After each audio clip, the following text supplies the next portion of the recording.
Assalamualaikum warahmatullahi wabarakatuh. Baik lagi dengan kami di Gaspolting, humanis, inspiratif, bermanfaat. Kata orang, jendela dunia itu adalah buku. Dimana kalau kita ingin melihat dunia lebih luas, itu dari buku. Makanya hari ini kita kedatangan tamu yang spesial banget, itu seorang penulis. Nih dengan Mbak Novita, Yep. Kebetulan banget nih Mbak, aku lagi baru-barunya nulis nih. Oke. Aku mulai nulis itu dari mungkin SMA pas dulu aku mulai nulis dan sekarang lagi sering gencar-gencarnya buat ikut lomba cerpen. Tapi aku masih pemula sih, dari udah pemula. Dan kan Mbak Novita ini udah terjun mungkin cukup lama ya di dunia penulis. Dan lagi udah terbitin beberapa buku ya. Iya. Boleh tahu nih untuk tips sama untuk kita anak-anak muda biar termotivasi untuk nulis. Kita mau dengar banyak nih tentang menulis dari Mbaknya. Mbaknya nulis itu sejak kapan sih? Aku suka menulis dari SMP sebenarnya, dan itu berawal dari cerpen. Itu cerpen aku kayak menceritakan seekor paus biru yang bertekad mengelilingi dunia. Jadi lebih ke fabel kali ya. Fabel ya. Iya, fabel ya. Jadi itu SMP itu aku nulisnya yang simpel-simpel aja, yang hewan-hewan aja. Jadi sebenarnya kenapa seorang dikatakan bisa menulis itu karena mereka suka akan dunia itu. Jadi percuma aja kalau aku pengen jadi penulis tapi kalian tidak suka menulis, itu akan jadi sia-sia aja. Untuk bisa menekuni suatu dunia, kalian harus menyukainya lebih dulu. Kalau udah suka, pasti kedepannya lancar. Gitu. Sukai lebih dulu, kembangkan. Iya. Kalau udah suka, semuanya diterbangkan ya Mbak ya. Iya.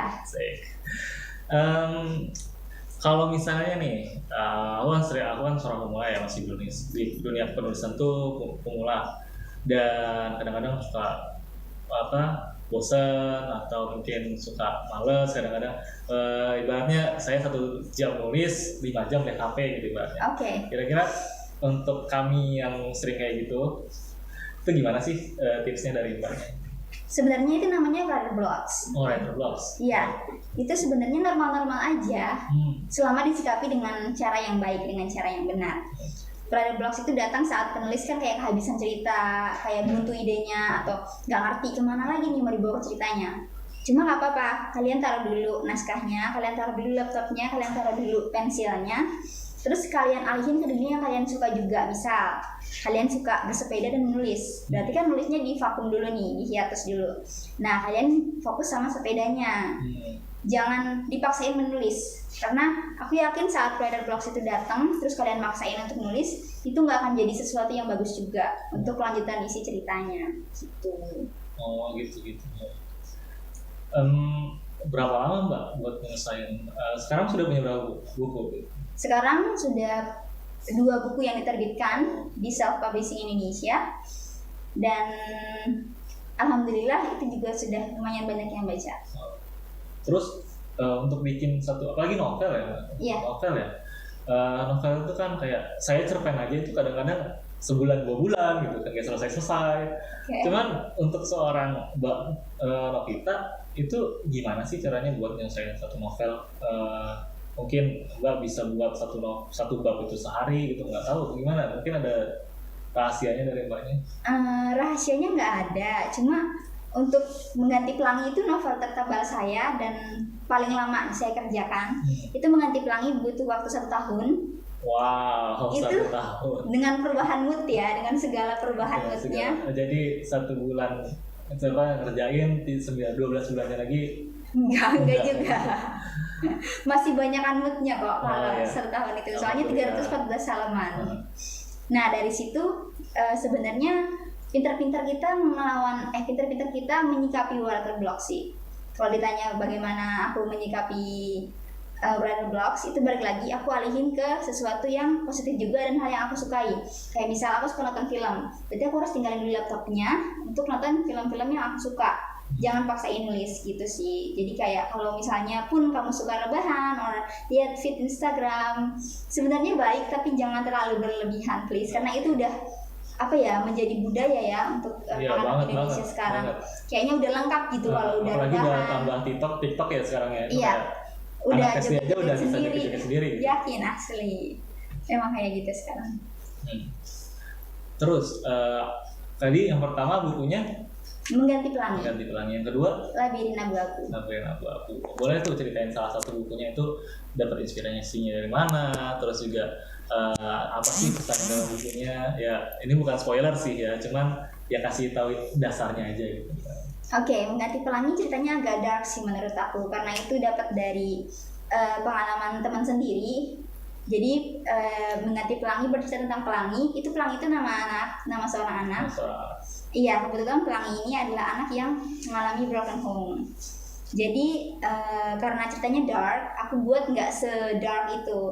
Jadi aku balut dengan dia yang punya saudara kembar, dengan mereka yang mengalami hal yang sama, tapi mereka menyikapinya dengan cara yang berbeda gitu. Itu sih sedikit ceritanya. Sementara Labirin Abu-Abu ini, karena aku suka Korea kebetulan, jadi Labirin Abu-Abu ini aku gunakan 50% bahasa Indonesia, 50% bahasa Korea. Wow. Jadi buat teman-teman yang mau belajar Korea dan Hangulnya juga, itu langsung aku terapin di Labirin Abu-Abu. Jadi multilingual gitu ya? Iya, jadi multilingual. Bukan buku bacaan saya berarti. Keren sih, keren banget. Maksudnya karena bisa memberikan itu ya, pesan bahwa broken home itu seperti apa, terus juga memberikan pandangan kepada teman-teman semua bahwa mungkin broken home bisa diatasi dengan seperti ini, maksudnya bisa disikapin dengan seperti ini. Iya, sedikit banyak juga aku membuat pembaca mengerti bagaimana harus memposisikan diri kalau mereka mendapatkan hal serupa gitu. Mereka harus menerima kenyataan bahwa ibu dan ayah mereka sudah tidak bisa bersatu lagi. Gitu. Iya benar. Lalu nih Mbak, kalau misalnya ditanya tentang inspirasi, siapa sih tokoh yang paling menginspirasi Mbak buat nulis? Kalau inspirasi jujur dari dua buku saya itu selalu terinspirasi dari orang-orang sekitar saya, kayak teman-teman, ada beberapa keluarga, atau cuplikan film juga saya ambil untuk melengkapi scene-scene dalam buku saya, dalam alur ceritanya.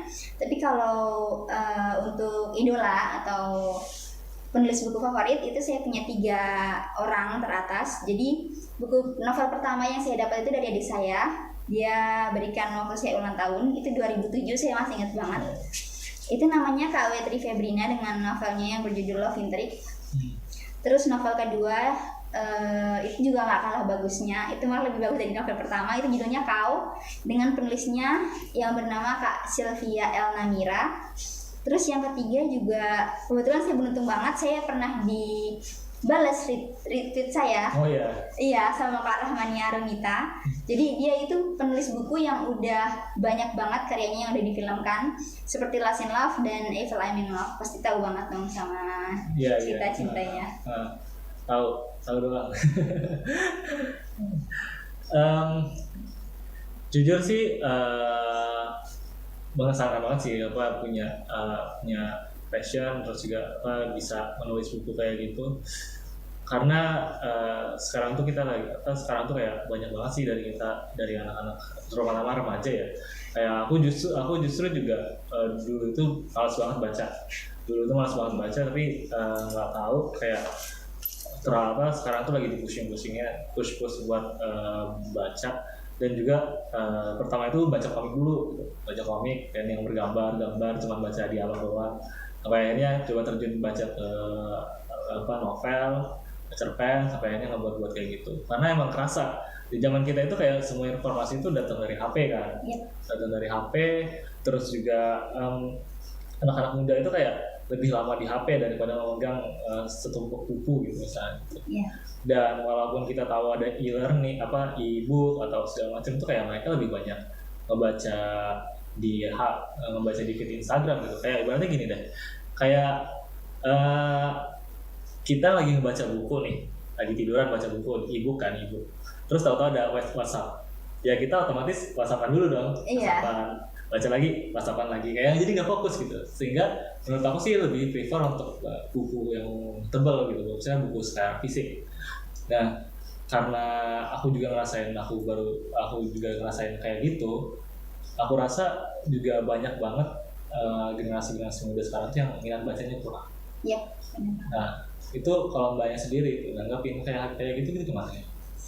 Iya, kebetulan kalau ditanya dengan tentang minat baca anak muda saat ini, itu benar-benar sebuah ironis sih aku melihatnya. Aku justru lebih senang sama anak-anak yang di pedalaman.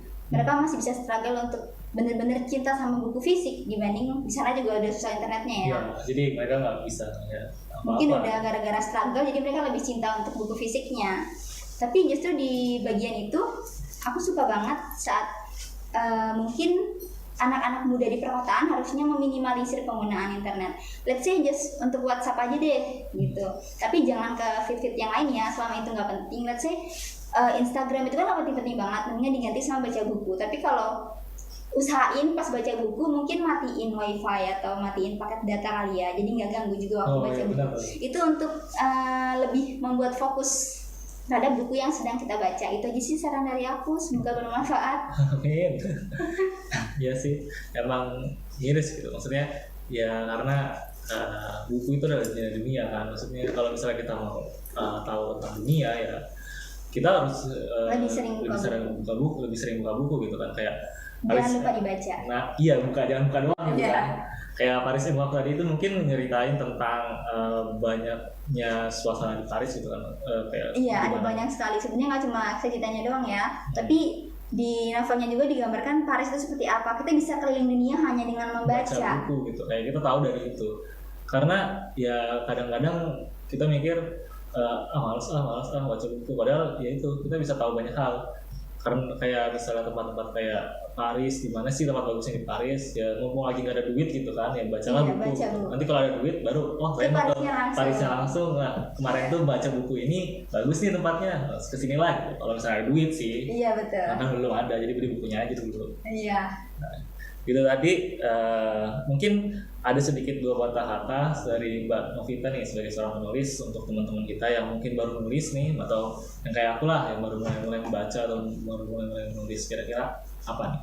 Iya, buat teman-teman yang sekarang lagi struggle untuk menulis, kalau kalian merasa itu passion kalian, kalau itu kalian merasa itu adalah jalan yang terbaik untuk kalian, terusin, kembangin, terus jangan menyerah. Kalau kalian terserang writer blocks atau kalian lagi ketemu sama kepayahan kalian dalam menulis, jangan pantang menyerah. Karena segala sesuatu kalau kita kerjain dengan sungguh-sungguh pasti ada hasilnya. Jadi jangan cepat gampang menyerah. Semua cerita, semua judul itu pasti punya ending, asal kalian bisa struggle dan berjuang untuk menyelesaikan cerita itu. Wah, keren. Oke, itu tadi wawancara kita sama Mbak Novita, seorang penulis. Seperti yang saya bilang di awal, bahwa buku adalah jendela dunia. Jadi jika Anda ingin tahu tentang dunia ini seperti apa, atau luasnya dunia, luasnya pemikiran seperti apa, maka bacalah buku. Sekian dari kami, dari Gaspolting. Wassalamualaikum warahmatullahi wabarakatuh. Gaspolting, humanis, inspiratif, bermanfaat.